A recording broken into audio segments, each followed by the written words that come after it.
Did you know that the secret to living longer, eating better and regaining control of your life isn't in a diet, a pill, or a workout plan? What if this secret was over 1,000 years old and hidden on the oldest islands on the planet? There is an island in Japan, a small warm island at the southern tip of the Japanese archipelago. Its name is Okinawa. Okinawa is not famous for having the largest hospitals in the world. It is not famous for having the best doctors, the most advanced technologies, or the most expensive medicines. This island is famous for something else, for having one of the highest concentrations of centenarians on the planet, people over 100 years old, not just alive, active, working in the garden, dancing at festivals, cooking for their families, smiling. Western researchers arrived in Okinawa wanting to understand what is the secret, genetics, climate, water, and when they went to study the culture, the habits, the lifestyle of these people, they found something that none of them expected. It wasn't a pill. It wasn't a diet with a fancy name. It was a phrase, a short, simple phrase that the people of Okinawa have repeated before every meal for centuries. Hara Hachi Bu, 8 parts out of 10, or in a free translation, stop eating when you're 80% full, that's all. Simple as that. But there's one detail that will change the way you think about food, about control, about excess, about your own life. This phrase isn't just about food, it's about a completely different way of living. A philosophy that transcends cultures, transcends centuries, and that modern neuroscience can explain scientifically. And today, I'm going to tell you the story of a man who learned this the hard way. A man who lost control, who almost lost everything, and who found in Japan's oldest teaching the answer he never expected. This phrase isn't just about food. But before I tell you this story, if you're not already subscribed to the channel, click the subscribe button. Leave a like on this video. It really helps the channel grow and reach more people who need this content. This phrase isn't just about food. Tell me below, do you have a healthy relationship with food? Do you eat mindfully with presence, or do you eat on autopilot without even realizing how much you've already eaten? I really want to read your reply. Now, let's get to the story. Chapter 1. The Man Who Ate His Own Life. Oliver was 40 years old. He had a good job, a house, a family he loved. It was a body that was crying out for help. It wasn't something that happened suddenly. It was silent, gradual, invisible, like the tide rising slowly without you realizing that the water is already up to your knees. Oliver worked as a project manager at a medium-sized construction company. He woke up at 5:45 in the morning. When everything went well, he arrived home between 7 and 8 p.m. 3 children, Lucas, 11 years old, Mia, 8, and little Theo, 4. His wife, Mary, was a nurse. She worked shifts. On the days she was home, she cooked, organized, tried to create a routine for the children. On the days she wasn't there, the house turned into a survival camp. Oliver loved Mary. He loved his children. He had no doubt about that. But there was one thing he couldn't say he loved more: food. It wasn't hunger, not in the biological sense. It was something else. When his boss rejected the project he'd spent weeks developing, Oliver would stop at the drive-thru on his way home. When there were road rage incidents, when deadlines loomed, when the bills didn't add up at the end of the month, Oliver would eat. Pizza after a horrible day, French fries while driving, ice cream while watching TV after the kids went to sleep. Dessert he didn't need, at a restaurant where he wasn't even hungry. The food was a place where he didn't need to perform. He didn't need to be the strong father, the present husband, the competent manager. He could just feel.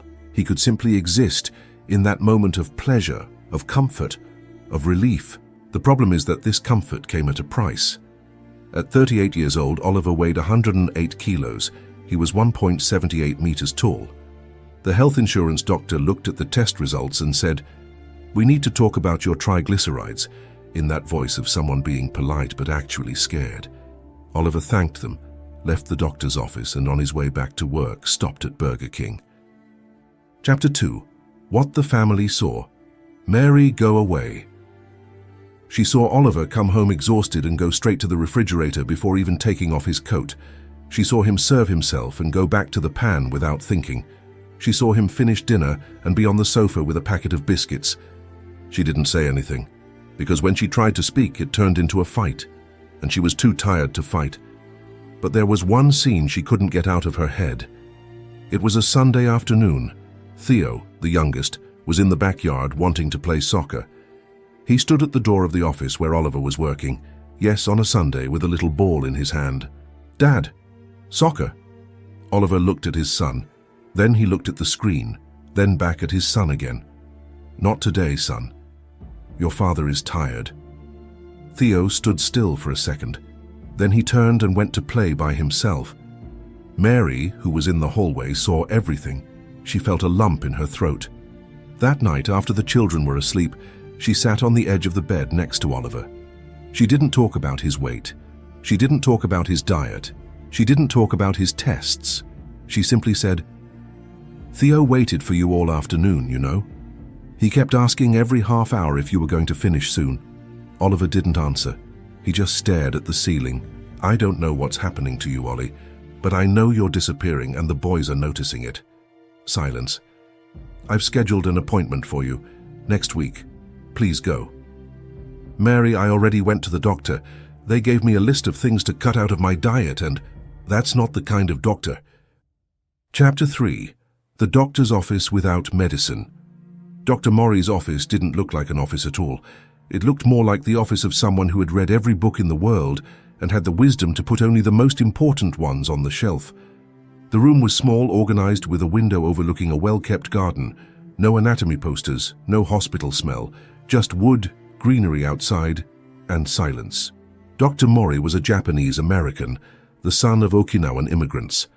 A physician trained at Johns Hopkins, but with an unusual specialization, integrative medicine, focusing on eating behavior and Eastern philosophies applied to health. He entered the room with the calm of someone who is in no hurry for anything. Oliver sat with his arms crossed, in the posture of a man who had been forced to be there. "Oliver, you can call me Dr. Mori. Feel free." Oliver introduced himself with the efficiency of someone in a business meeting. Name, age, weight, history, previous diet attempts. Dr. Mori listened to everything without interrupting. When Oliver finished, he remained silent for about 3 seconds. "You've told me a lot about your body. Now tell me something about yourself." Oliver blinked. "What do you mean?" "When you eat more than you need. How are you feeling at that moment? Before you eat, I mean." Long pause. "Tired, frustrated, sometimes angry. And after eating?" "Better for a while." Dr. Mori nodded slowly, as if this answer confirmed something he already knew. "Oliver, I could give you a list of allowed and forbidden foods right now. You'd leave here with an 1-800-calorie plan, a macronutrient chart, and a referral to a nutritionist." Oliver waited for the but. "But you know how this ends. You told me yourself 4 attempts, 4 times you tried this path, and 4 times when stress, fatigue, and frustration came, the plan fell apart." "So what are you going to do differently?" Oliver asked. There was a hint of cynicism in his voice. Dr. Mori smiled slightly. "I'm going to teach you something that the people of Okinawa teach their children even before they can read. Something so simple that you'll think I'm wasting your time." Chapter 4. Hara Hachi Bu, the 80% Rule. Hara Hachi Bu. Dr. Mori wrote the 3 words on a piece of paper and pushed it toward Oliver. In Japanese, it literally means 80% belly, the practice of stopping eating when you are 80% full before reaching total satiety. Oliver looked at the paper, then at the doctor. "Is that all?" "This is the beginning of everything." Dr. Mori stood up and walked to the window. Okinawa is an island in southern Japan. For decades, researchers have studied its inhabitants, trying to understand why they live so long, and they found this principle at the heart of their culture. It's not a diet. There's no list of forbidden foods. There's no calorie counting. It's just this: stop before you're completely full. "But how do you know when it's 80% full?" Oliver asked. It was a legitimate question. "That's exactly the right question." The doctor returned to his chair. "You don't know. Not at first, because you've probably never paid attention to it in your life. That hit Oliver in a way he hadn't expected. Think about it. Your brain takes approximately 20 minutes to receive the signal from your stomach that it's full. 20 minutes. If you eat quickly, and most Americans do, you go past the point of satiety before you even realize it. You eat until you're 120%, 130% full, and only realize it when you're already uncomfortable. Okinawans have learned over generations to eat slowly enough to feel that signal coming, to pause before the end, to respect their bodies before they need to scream. Oliver remained silent, processing it all. And does that really make a difference, scientifically? Dr. Mori opened a drawer and pulled out a sheet of paper with data. A 40-year-old man who on average eats 20% more than he needs at each meal, over the course of a year is ingesting the equivalent of hundreds of extra meals, without realizing it, without feeling that he is overdoing it, just because he hasn't learned to listen to his own body. Oliver looked at the numbers, and something inside him began to make sense. Chapter 5. It's not just about eating.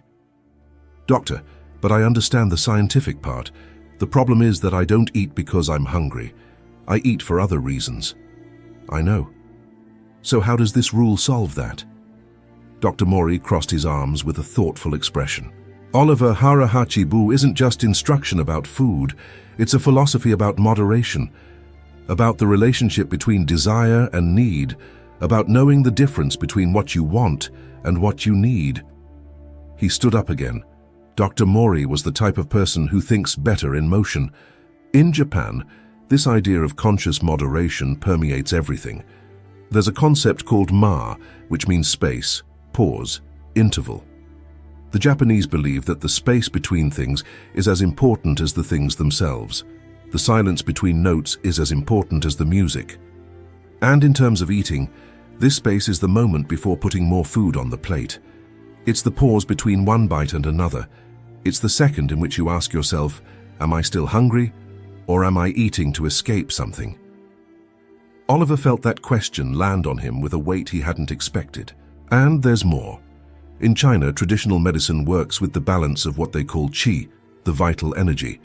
They teach that excess of food, emotion, or effort blocks this flow, that the body functions best when it is not overloaded, that moderation is not weakness, it is wisdom. In Korea, there's a practice called nunchi, the ability to read the environment, to perceive what's happening around you. At the table, this means eating at the rhythm of the meal, paying attention to your own body, without letting external impulses, stress, habit, or anxiety dictate how much you eat. Oliver was listening with an attention he rarely devoted to anything.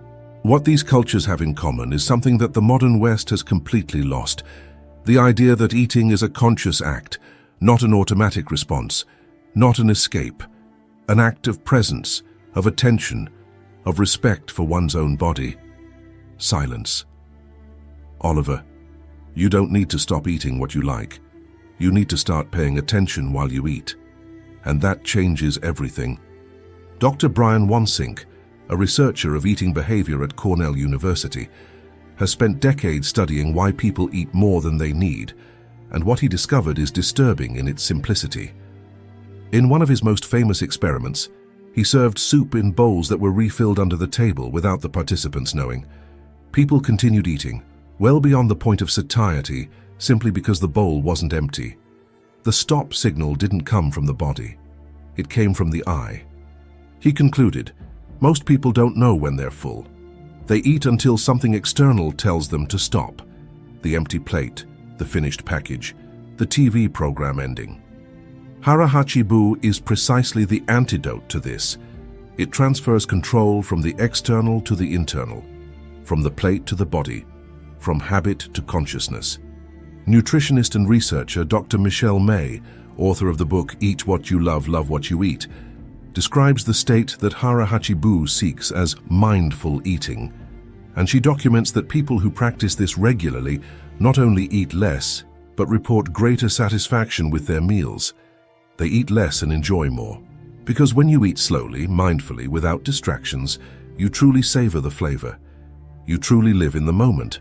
The experience becomes richer, not poorer. From a hormonal standpoint, Dr. David Kessler, former commissioner of the American FDA, explains that the stress eating cycle is related to dopamine, the neurotransmitter of anticipated pleasure. When you are under pressure, your brain seeks quick sources of dopamine, and highly palatable foods full of sugar, fat, and salt trigger this response powerfully. But here's the key detail. Dopamine is involved in anticipation, not satiety. The real pleasure begins to diminish after the first few bites. You keep eating, seeking a pleasure that has already passed. This explains why you can eat a whole package of cookies and still not feel satisfied. Hara Hachi Bu interrupts this cycle, not through willpower, but through awareness. Chapter 6. The First Meal. Dr. Mori sent Oliver home with a task, just one. At your next meal, I want you to do the following. When you reach the middle of your plate, stop, put your fork down, take 3 deep breaths, and ask yourself, how am I feeling right now? Just that? That's all. You don't need to stop eating. You don't need to change what's on your plate. Just pause, observe. Oliver thought that was ridiculously simple. That night, Mary made pasta, his favorite dish. The children were at the table. Theo was trying to stack pasta on his fork with the seriousness of an engineer. Lucas and Mia were arguing about which character was stronger in some video game. Oliver helped himself. He began to eat. And in the middle of the dish, he stopped. He placed his fork on the table. He breathed, and he realized 3 things he had never noticed before. First, he was chewing too fast. Almost not chewing, actually. Swallowing. Second, he wasn't tasting anything. He was eating the same pasta Mary had been making for 10 years and couldn't tell how the seasoning was. Third, he was looking at his cell phone. In the middle of dinner with his family, he was looking at work emails. When he took his eyes off his phone and looked at the table, he actually saw Theo trying to get his attention for at least a minute with a fork full of spaghetti, hoping his father would look. Oliver placed the phone face down. That's great, Theo. You did it. The boy's face broke into a smile that Oliver couldn't look at without feeling a pang in his chest. He didn't eat less that night, but he ate differently, with attention, with presence. And when he finished, he noticed he was satisfied. Not uncomfortably full, as was usual. Satisfied. Chapter 7. The Battle Royal. But Oliver would be the first to admit that things hadn't gotten easy. The following week, the worst project of his career blew up in his face. A dissatisfied client, an impossible deadline, an overworked team. Thursday night, Oliver arrived home at 9 p.m., the children already asleep, Mary on call. He opened the refrigerator, and he ate. Not a little. Quite a lot. Leftovers from dinner, cheese, that piece of pie that had been sitting around since the weekend. Standing in front of the open refrigerator, in the darkness of the kitchen. When he stopped, he had that familiar feeling, heavy, uncomfortable, and now on top of everything else, angry at himself. He sat at the kitchen table for a while, and he thought about what Dr. Mori had said. Oliver, you're going to slip. That's not a possibility, it's a certainty. The question isn't how to avoid slipping. The question is what you do afterward. He picked up his cell phone and texted the doctor. It was 10 p.m. I failed today. I was stressed and ate much more than I should have. The answer came surprisingly quickly, considering the time. That's not a failure, that's data. What happened before you opened the refrigerator? Oliver thought. He typed, I was stressed about a company project. I felt like I was going to lose control of the situation. And did the food help you? Break. For about 10 minutes, then I started feeling worse. Okay. So what was the food trying to do for you during those 10 minutes? Oliver stared at the question for a long time. It gave me the feeling that I was in control of something. Exactly. When everything outside is chaotic, the act of eating, of picking up, chewing, swallowing gives an immediate sense of agency, of control. That's profoundly human, Oliver. It's not weakness. But Hara Hachi Bu isn't about willpower. It's about replacing that false control with real control. The question you'll learn to ask yourself before opening the refrigerator at a moment like this is, what do I really need right now? But here's something Dr. Mori said in one of the subsequent consultations. that completely changed Oliver's perspective. And it will change yours too. There's a Japanese concept called ikigai. You've probably heard of it. It's often translated as reason for living. But the best interpretation of ikigai, which I've already talked about here on the channel, is a more everyday, more practical one. The people of Okinawa don't think of ikigai as a grand purpose in life. They think of it as the reason for getting out of bed in the morning, the small specific thing that makes the day meaningful. And here's the connection that Dr. Mori made that Oliver never forgot. When a person loses connection with their own ikigai, with the things that give meaning to the day, that person begins to seek substitutes: alcohol, overwork, social media, and food. Not because they are weak, but because human beings need meaning. And when meaning is obscured by tiredness, stress, and mechanical routine, the body seeks anything to fill that void. Oliver remained silent for a long moment. So you're saying the problem isn't the food? Food is the symptom. The problem is the disconnection. This kept echoing in Oliver's head for days. Chapter 8. Learning to Feel. In the following weeks, Dr. Mori introduced Oliver to something he called body listening, the practice of pausing in the middle of each meal and asking 3 simple questions. How was I feeling before I started eating? How am I feeling right now in the middle of it all? What do I really need right now? It wasn't meditation or therapy, it was just mindfulness. And Oliver began to notice patterns he had never seen before. When he was angry, really angry, angry at work, angry about a situation, he would eat quickly. He would attack his plate. He would chew forcefully, as if he were punishing the food. When he was sad or lonely, he would eat slowly, almost tenderly, as if the food were a hug. When he was well, truly well, present, at peace, he ate less, effortlessly. He simply stopped when he was satisfied because he didn't need any more. Those observations were like learning a new language, the language of one's own body. "Oh, you're beginning to understand," Dr. Mori said during one of the consultations. "The Japanese have an expression, Hara Hachi Bu. It literally means the stomach rises. It's the expression they use to describe anger. It's no coincidence that the word for anger is the same part of the body where you eat. In ancient Japan, there was a deep understanding that emotion and digestion are connected. Is this real? Scientifically, the gut has more neurons than the spinal cord. It produces 95% of your body's serotonin.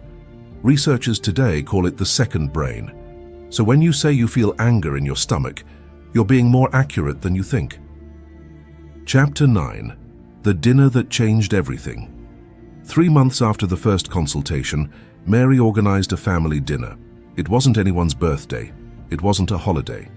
She simply decided to have a special meal on a Friday night with candles on the table, the nice china that was saved for special occasions. The children thought it was strange. "Why is there a candle, Mom?" Because we can..." Oliver arrived home from work and found this. The table was set. The house smelled of delicious food, and his 3 children were waiting. He paused in the kitchen doorway for a second, and he felt something he hadn't felt in a long time. Something that didn't have an exact name. A kind of, this is what matters. During dinner, he ate slowly, because he wanted to savor it. He wanted to be there. Lucas told a long story about a school friend with so many details that no one could follow the thread. Mia kept trying to convince her mother that dogs should be allowed to sit at the dinner table. Theo fell asleep at the table before dessert, his fork still in his hand. Oliver looked at the scene, and he stopped eating. "Because I was satisfied. Satisfied in a way that no amount of food had ever produced." Mary looked at him across the table. She saw his plate still covered in food. She saw his expression, and she smiled. That specific smile that only appeared when she knew something important was happening. Later, when the children were asleep, she asked, "How are you?" "Different," he replied, and he couldn't explain it any better than that. But she understood. Chapter 10. The Stumbling Blocks That Teach. Oliver would be dishonest if he said it was a straight line of progress. It was the week of the launch of the company's most important project. He slept poorly, ate poorly, and on Friday, he stopped at a bakery and bought more than he needed. He ate it all in the car. It was his mother-in-law's birthday, where the table was overflowing with delicious food and he lost count. There was that night when Lucas had a high fever and stayed awake until 3 a.m., and when the boy finally fell asleep, Oliver went to the kitchen and ate ice cream straight from the tub. But something had changed. Before, every slip turned into a spiral.